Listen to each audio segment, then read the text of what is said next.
Hello friends, this is Rishabh Sharma from Technology मंत्रा।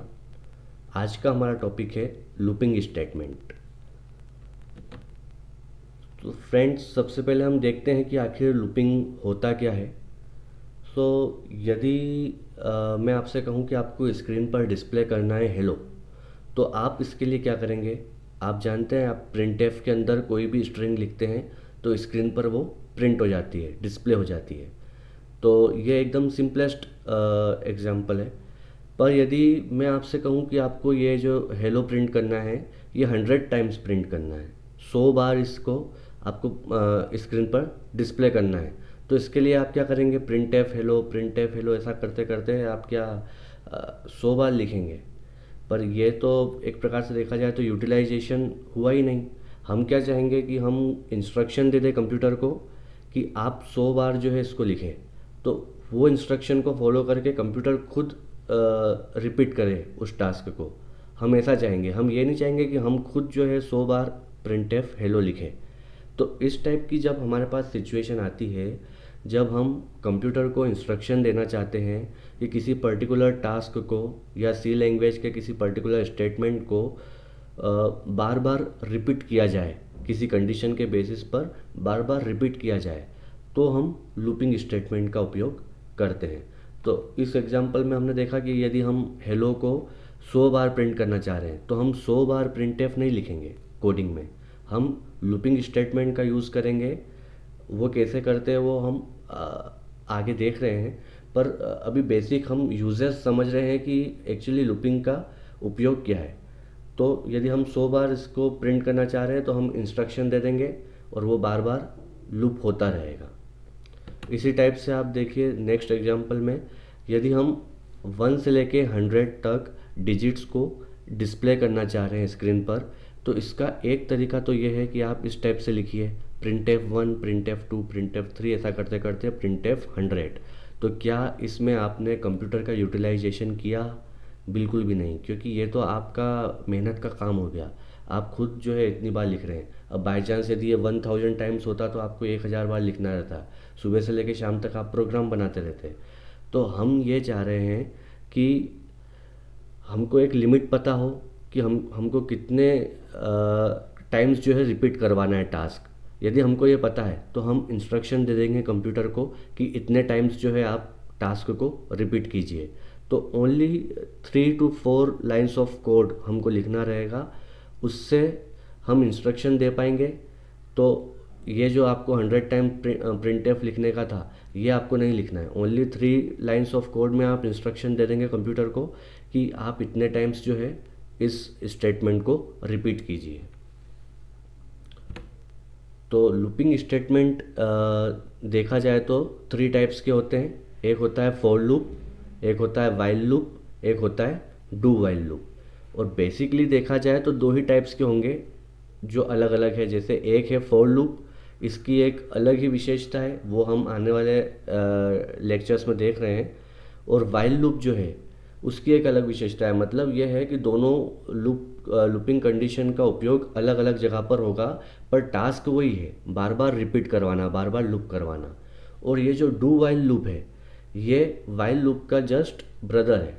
इसमें कोई अंतर नहीं है, एक जैसे कंडीशन रहेगी, बस थोड़ा सा लिखने का इसका तरीका डिफरेंट रहेगा। तो ये आने वाले लेक्चर्स में हम इन तीनों लूपिंग स्टेटमेंट को पढ़ेंगे। आज हम फर्स्ट जो स्टेटमेंट है फॉर लूप, इसको हम कंप्लीट करते हैं। तो सबसे पहले देखते हैं कि फॉर लूप का उपयोग हम कब करते हैं। तो फॉर लूप का उपयोग हम करते हैं, इसमें हमको 3 चीज़ें पता होना चाहिए। फॉर लूप का यदि उपयोग हम करना चाह रहे हैं तो हमको 3 चीज़ों के बारे में पता होना चाहिए। एक तो ये कि हमारी लोअर लिमिट क्या है, इनिशियल वैल्यू क्या है।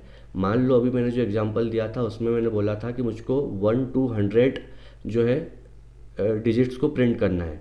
तो 1 to 100 इट मीन्स कि इनिशियल वैल्यू कहाँ से स्टार्ट हो रही है, 1 से। तो हमको पता होना चाहिए कि हमको कहाँ से कहाँ तक जो है रिपीट करना है। तो हमको कहाँ से इनिशियल वैल्यू क्या रहेगी उसमें, 1। इसके बाद अपर लिमिट या मैक्सिमम वैल्यू, इसका मतलब क्या होता है कि हमको कहाँ तक ले जाना है लूपिंग को। तो 1 से ले गए तो 1 तो हो गई लोअर लिमिट या इनिशियल वैल्यू, और 100 क्या हो गई उसकी अपर लिमिट या मैक्सिमम वैल्यू। इसके बाद दो टाइप से लूपिंग हो सकती है, या तो इंक्रीमेंट हो सकता है या डिक्रीमेंट हो सकता है। इट मीन्स कि यदि मैं 1 से लेके 100 तक ले जा रहा हूँ डिजिट्स को, इतनी बार मतलब लूपिंग कर रहा हूँ, तो ये क्या हो रहा है, इंक्रीमेंट हो रहा है। 1 के बाद 2, उसके बाद 3, ऐसा करते करते 100 तक, तो ये हो गया इंक्रीमेंट। और इसका अपोजिट भी इसमें पॉसिबल है, वो भी हम कर सकते हैं यदि रिक्वायरमेंट हो तो, डिक्रीमेंट। डिक्रीमेंट में क्या होगा कि हम 100 से स्टार्ट करेंगे और उसको 1 तक ले जाएंगे। तो 100 तो सिर्फ एक एग्जांपल बोल रहा हूँ मैं, कि कोई भी बड़ी डिजिट हो सकती है, जैसे 1000 से 100 तक लिया है, 1000 से 1 तक लिया है। तो इस टाइप से डिक्रीमेंट में क्या होगा कि अब ज़्यादा बड़ी जो डिजिट है उससे हम स्टार्ट करके घटाते घटाते माइनस करते करते और कम डिजिट तक लेके जाएंगे। तो ये 3 चीज़ हमको पता होना चाहिए फॉर लूप में, ठीक है। अब यहाँ पर देखो एग्जाम्पल जो हमने पहला लिया था हेलो प्रिंट करने का, तो उसमें हम 100 टाइम्स यदि प्रिंट करना चाह रहे हैं, तो देखो इसमें लोअर लिमिट क्या हो गई 1, क्योंकि 1 से हम स्टार्ट कर रहे हैं। अपर लिमिट क्या हो गई 100, क्योंकि 100 टाइम्स हमको प्रिंट करना है। अब ये इंक्रीमेंट है या डिक्रीमेंट, तो ऑब्वियसली इंक्रीमेंट है, क्योंकि हम 1 से लेके 100 तक लेके जा रहे हैं। तो ये तीनों चीज़ इसमें आ गई समझ में। इसके बाद यदि मैं बोलता हूँ कि मुझको 1 से नहीं स्टार्ट करना, मुझको 20 से लेके तो 100 तक की डिजिट्स को प्रिंट करना है, तो यहाँ पर लोअर लिमिट क्या हो गई 20। क्यों? क्योंकि हम 20 से लेके ही हमारी काउंटिंग स्टार्ट कर रहे हैं। तो इनिशियल वैल्यू या लोअर लिमिट क्या हो गई है 20, और अपर लिमिट क्या हो गई है 100, क्योंकि हम 100 तक लेके जा रहे हैं काउंटिंग को। इसके बाद इंक्रीमेंट और डिक्रीमेंट में क्या हो रहा है, यहाँ पर इंक्रीमेंट हो रहा है, क्योंकि 20 से लेके 100 मतलब छोटी डिजिट से तो बड़ी डिजिट की तरफ हम आगे बढ़ रहे हैं, इसलिए इंक्रीमेंट। तो ये तो हमने देखा कि हमें 3 चीज़ कैसे फाइंड आउट करना है किसी भी प्रॉब्लम में, लोअर लिमिट, अपर लिमिट और इंक्रीमेंट डिक्रीमेंट। यदि हमने सोच लिया कि हाँ इस टाइप से हम इसको फाइंड आउट कर सकते हैं, तो इसके बाद आप फॉर लूप का यूज़ कर सकते हैं। तो फॉर लूप को प्रोग्रामिंग में कैसे लिखेंगे, तो सबसे पहले तो आपको एक इंटीजर वेरिएबल चाहिएगा। तो यहाँ पर जैसे आप एग्जांपल में देख पा रहे हैं, हमने इंटीजर वेरिएबल एक आई बना लिया। अब यहाँ पर सबसे पहले इसको लिखने का तरीका ये है कि हम लिखते हैं फॉर लूप के लिए हम क्या लिखते हैं, सबसे पहले फॉर, इसके बाद एक ब्रैकेट। अब जो भी है ये 3 कंडीशन इस ब्रैकेट के अंदर आएगी। तो देखो सबसे पहले तो कंडीशन ये आपको दिख रही है आई इक्वल टू 1, ये हमारी लोअर लिमिट है। लोअर लिमिट मीन्स कि हम कहाँ से स्टार्ट कर रहे हैं, तो वैल्यू होना चाहिए, आई की वैल्यू होना चाहिए 1, मतलब आई की वैल्यू 1 से हम स्टार्ट कर रहे हैं, ठीक है। अब लूपिंग कब तक होना चाहिए, तो लूपिंग होना चाहिए 100 टाइम्स, ये हमने एग्जांपल में देखा। तो 100 टाइम्स का मतलब क्या हुआ कि आई की वैल्यू क्या होना चाहिए 100 से या तो छोटी होना चाहिए या आई के 100 के बराबर होना चाहिए। आया समझ में? देखो इसमें 3 भाग है फॉर लूप में।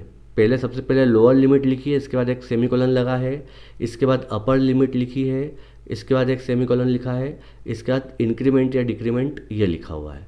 तो लोअर लिमिट हमारी क्या है 1, क्योंकि हम 1 से काउंटिंग स्टार्ट कर रहे हैं। अपर लिमिट क्या है हमारी 100। अब ये चीज़ आपको समझ में आ रही है क्या, ये वाला साइन क्या है, ये जो साइन है आई और 100 के बीच में, इसको बोलते हैं लेस देन और इक्वल टू। यदि इसके बारे में और डिटेल में आपको देखना है तो मेरे ही इसी चैनल पे एपिसोड नंबर 6 है, उसमें ऑपरेटर्स को मैंने डिटेल में एक्सप्लेन किया है। तो ऑपरेटर्स में हमने देखा था कि ये ऑपरेटर कहलाता है लेस देन और ये होता है इक्वल टू। तो इसका मतलब क्या हुआ कि आई की वैल्यू क्या होना चाहिए लेस देन 100। तो ऑब्वियस सी बात है कि 100 तक हमको ले जाना है, तो जितनी वैल्यू आएगी वो सब क्या रहेगी, जैसे 50, 60, 76, 99, 100, ये सब वैल्यू क्या रहेगी 100 से या तो छोटी रहेगी या 100 के बराबर रहेगी। तो 1 से लेकर 100 तक ले जाना है। और प्लस प्लस का मतलब क्या हुआ, इंक्रीमेंट ऑपरेटर। तो ये क्या करेगा, आई की वैल्यू को बार बार इंक्रीमेंट करेगा। अभी 1 है तो उसमें जोड़ देगा, फिर 2 हो जाएगा, फिर 3 हो जाएगा, फिर 4 हो जाएगा, ऐसा करते करते 1 से लेके तो ये 100 तक ऐड करता ही जाएगा वैल्यू को। तो इस टाइप से आप देख रहे हैं कि एक ही स्टेटमेंट में हमने इंस्ट्रक्शन दे दिया है कंप्यूटर को कि आपको 1 से लेके 100 टाइम्स तक इसको रिपीट करना है। तो यही काम यदि हम लूप के बिना करेंगे तो हमको क्या करना रहेगा, प्रिंट एफ ऐसा करते करते 100 टाइम्स लिखना है, जो कि हम नहीं करना चाहेंगे। तो ये आपको समझ में आया होगा कि 3 चीज़ें हैं, लोअर लिमिट, अपर लिमिट और इंक्रीमेंट डिक्रीमेंट। इसके बाद एक ये कर्ली ब्रैकेट लगेगा, और कर्ली ब्रैकेट बंद। इसके अंदर कर्ली ब्रैकेट के अंदर जो भी हम इंस्ट्रक्शन लिखेंगे वो 100 टाइम्स जो है रिपीट होगा। यहाँ पर हमने हेलो लिखा है, हेलो की जगह बाय लिख दो या कुछ और इंस्ट्रक्शन लिख दो, तो वो क्या होगा, 1 से लेके 100 टाइम्स तक बार बार रिपीट होता जाएगा। तो ये हमने फॉर लूप देखा। अब आइए इसका एक प्रोग्राम हम बना लेते हैं।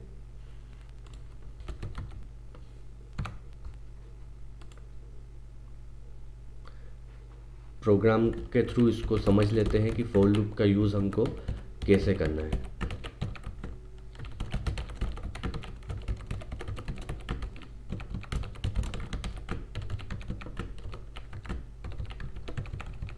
देखिए, सबसे पहले तो हमें एक इंटीजर वेरिएबल चाहिएगा। अब इंटीजर ही क्यों चाहिएगा, क्योंकि काउंटिंग हो रही है ना, काउंटिंग कर रहे हैं हम। हमें कैसे पता पड़ेगा कि 1 से लेकर 100 तक पहुंचाना है।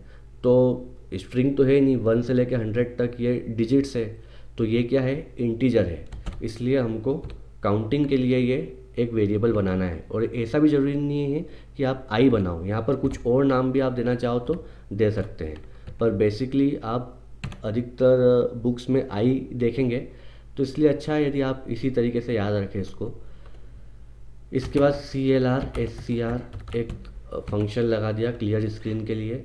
इसके बाद हम फॉर लूप कर रहे हैं। देखिए, हम प्रोग्राम क्या बना रहे हैं, हमको 100 टाइम्स जो है प्रिंट करना है हेलो, ये प्रोग्राम हम बना रहे हैं। तो फॉर लूप स्टार्ट किया, ये हमने ब्रैकेट लगा दिया। अब इसके अंदर हमको 3 कंडीशन लिखना है, जैसा कि हमने अभी देखा था। पहली कंडीशन है कि इसकी इनिशियल वैल्यू क्या रहेगी आई की, तो इनिशियल वैल्यू रहेगी i इक्वल टू 1। इसके बाद एक लग जाएगा सेमी कॉलन। इसके बाद हम चाहेंगे कि इसकी अपर लिमिट क्या है, तो अपर लिमिट i की वैल्यू जो है या तो स्मॉलर होना चाहिए या इक्वल होना चाहिए 100 के, है ना। तो 1 से लेके 100 के बीच में जितनी भी ऐसी वैल्यूज़ है जो 100 के या तो स्मॉलर है या इक्वल है, उतने टाइम से रिपीट हो रहा है। इसके बाद i प्लस प्लस का मीनिंग क्या हुआ कि i की वैल्यू एक एक करके बढ़ रही है, ये इंक्रीमेंट ऑपरेटर है। इसके बारे में भी हमने एपिसोड नंबर 6 में देखा था। इसके बाद ये कर्ली ब्रैकेट लग गया। इसके अंदर मैं जो कुछ भी लिखूंगा वो 100 टाइम्स अब रिपीट होने जा रहा है। तो हमने लिख दिया प्रिंट एफ, और प्रिंट एफ में हमने क्या लिखा, हेलो। तो ये 100 टाइम्स रिपीट होगा। अब किसी भी प्रोग्राम में लास्ट में हम जैसा कि गेट ch लिखते हैं, तो यहाँ पर भी गेट ch आ जाएगा। अब इसको प्रिंट करके देखते हैं।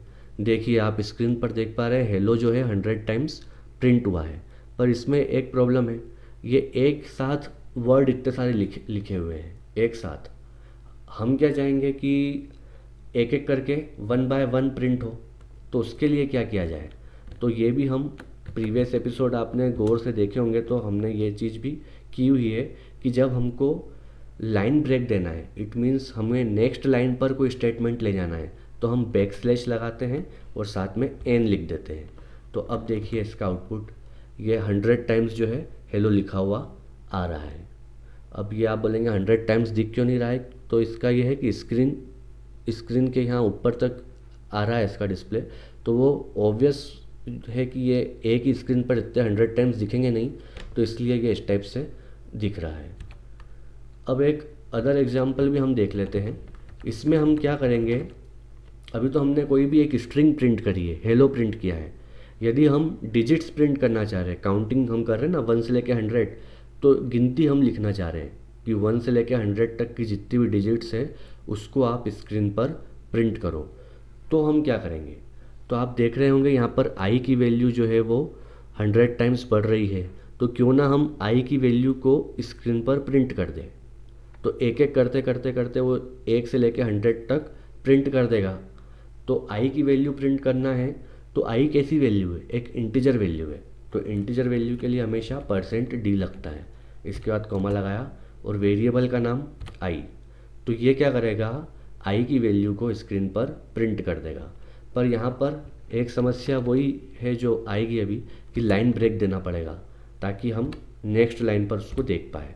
तो अब ये परफेक्टली जो है स्क्रीन पर 1 से लेकर 100 तक आपको प्रिंट करेगा। अब यहाँ पर आप देखेंगे कि 77 से 100 आ रहा है, ना कि 1 से। तो वो प्रिंट तो 1 से ही हुआ है, पर स्क्रीन के कारण ये 77 पे दिखता है। तो क्या हम इसको, जैसे अभी ये वर्टिकल है, क्या हम इसको हॉरिजेंटल प्रिंट कर सकते हैं ताकि सारी डिजिट जो 1 से लेकर 100 तक है वो एक ही स्क्रीन पर दिख जाए? तो उसके लिए भी एक ट्रिक है। जैसा कि आपने यहाँ पर %n यूज़ किया है, इसकी जगह पर यदि आप %t यूज़ करेंगे तो percent sorry back space n use किया था, उसकी जगह पर बैक स्पेस t यूज़ करेंगे तो आप देखिए कैसा आउटपुट आता है। एक एक डिजिट के बाद जो है हॉरिजेंटली स्पेस दे दिया गया है, तो 1 फिर 2 फिर 3 ऐसे स्पेस देते देते 1 से लेके 100 तक की जो डिजिट्स है वो प्रिंट हो गई है। तो इस टाइप से ये प्रोग्राम बना है। इसके बाद यदि मैं बोलूँ आपको कि मुझको 1 से लेके 100 नहीं लिखना है, मुझको 20 से 100 लिखना है, तो आप जानते ही कि आप इसमें क्या परिवर्तन करेंगे, क्या चेंजेस करेंगे। देखिए 20 से लेके 100 तक लिखना है तो ये 3 कंडीशन में कहाँ कहाँ पर चेंज आएगा। देखो सबसे पहले तो इनिशियल वैल्यू अब 1 नहीं रहेगी, तो फिर क्या रहेगी 20, क्योंकि हम 20 से लिखना चाह रहे हैं। कहाँ तक की डिजिट्स हमको चाहिए 100 तक की, तो यहाँ कोई चेंजेस नहीं आएगा। इंक्रीमेंट हो रहा है या डिक्रीमेंट, तो ऑब्वियसली इसमें भी इंक्रीमेंट ही हो रहा है, क्योंकि 20 से 100 हम छोटी संख्या से बड़ी संख्या की ओर बढ़ते जा रहे हैं, तो इंक्रीमेंट हो रहा है। तो सिर्फ और सिर्फ यहाँ पर 1 की जगह हम 20 लिख देंगे। अब देखिए इसका आउटपुट क्या आता है। देखिए यहाँ पर 1 से नहीं, अब ये स्टार्ट हो गया है 20 से तो 100 तक की डिजिट्स इसने प्रिंट कर दिए। इसके बाद एक और एग्जांपल हम इसमें देख लेते हैं। अभी तक हमने इंक्रीमेंट ऑपरेटर का यूज़ किया है, अब डिक्रीमेंट का यूज़ करते हैं। इट मीन्स कि यदि मुझको 100 से लेके तो 1 तक की जो है डिजिट्स प्रिंट करना है। अभी तक हम छोटी डिजिट ले रहे थे और बड़ी डिजिट की ओर बढ़ते जा रहे थे। यदि हम बड़ी डिजिट ले और छोटी डिजिट की ओर बढ़े तो ये क्या हो जाएगा डिक्रीमेंट। तो यहाँ पर क्या हो जाएगा, स्टार्टिंग पॉइंट क्या है 100 और हम कहाँ तक ले जाना चाह रहे हैं इसको 1 तक, मतलब 100 से लेके तो 1 तक की हम डिजिट को प्रिंट करना चाह रहे हैं। तो ये हो जाएगा 100, ये हो जाएगा 1 और यहाँ पर इंक्रीमेंट की जगह हो जाएगा decrement, minus minus. Plus plus का मतलब होता है इंक्रीमेंट हो रहा है, माइनस माइनस 2 बार लिखा है माइनस माइनस, तो ये हो गया डिक्रीमेंट। अब यहाँ पर एक चीज़ और आपको ध्यान देना है, जो परिवर्तन इसमें चेंजेस आएगा वो ये है कि अभी हम यहाँ पर स्मॉलर देन और इक्वल टू का जो सिंबल है वो यूज़ कर रहे थे। यहाँ पर आप थोड़ा ध्यान देना, इसका मतलब क्या होता है कि स्मॉलर देन और इक्वल टू 100 था। इसका मतलब क्या था कि जो भी लूपिंग हो रही है वो कहाँ कब तक होगी, जब तक कि आई की वैल्यू 100 से छोटी होगी या फिर इक्वल होगी। ये अभी तक हो रहा था, पर अभी हम क्या चाह रहे हैं, अपोजिट डायरेक्शन में जा रहे हैं। इट मीन्स हम 100 से 1 की ओर आ रहे हैं। तो इसका मतलब क्या हुआ कि आपको यहाँ पर सिंबल चेंज करना पड़ेगा। अभी आपने स्मॉलर देन, आपने ये वाला सिंबल यूज़ किया था, देखिए यहाँ पर ये है, ये होता है लोअर देन या स्मॉलर देन, और ये जो सिंबल है अभी हम जो यूज़ कर रहे हैं इसका मतलब होता है ग्रेटर देन या फिर ना बिगर देन या ग्रेटर देन।